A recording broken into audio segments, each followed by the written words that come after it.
27 October পৃথিবীর ইতিহাসে এটা নজিরবিহীন যে একটি দলের প্রধান, তৎকালীন আওয়ামী লীগের প্রধান শেখ হাসিনার পক্ষ থেকে লগি বৈঠা নিয়ে ওপেনলি গোটা বাংলাদেশের সন্ত্রাসী গোষ্ঠীকে ঢাকায় একত্রিত হওয়ার ঘোষণা, এটা আমার মনে হয় বাংলাদেশের ইতিহাসে এই প্রথম সন্ত্রাসী কায়দায়, ফ্যাসিস্ট কায়দায় সারা দেশের সন্ত্রাসীদেরকে ঢাকা একত্রিত হওয়ার ঘোষণা।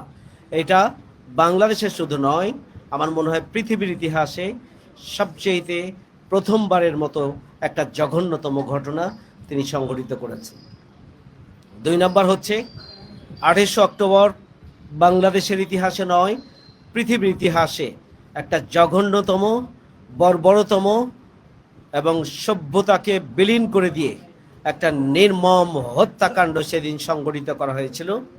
এটা পৃথিবীর ইতিহাসে বাংলাদেশকে, বাংলাদেশের ভাবমর্যাদাকে সেই দিন ভুলুণ্ঠিত করেছিল এবং মানবতাকে এইভাবে নির্মমভাবে হত্যা করা যায়, এটি সেই দিন পৃথিবীবাসী অবাক বিস্ময়ে তারা মিডিয়ার মাধ্যমে দেখতে পেয়েছিল এবং বাংলাদেশের আওয়ামী লীগের প্রতি সেদিন ঘৃণা ছড়িয়েছিল গোটা পৃথিবীর মানুষ।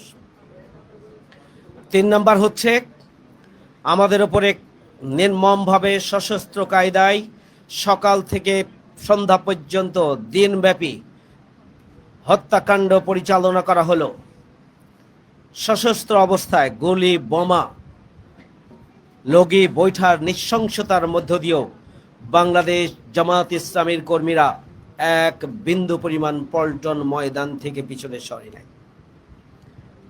পল্টন ময়দানে সেদিন আমাদের সমস্ত নেতৃবৃন্দ আমাদের ময়দানে অবস্থান করেছেন।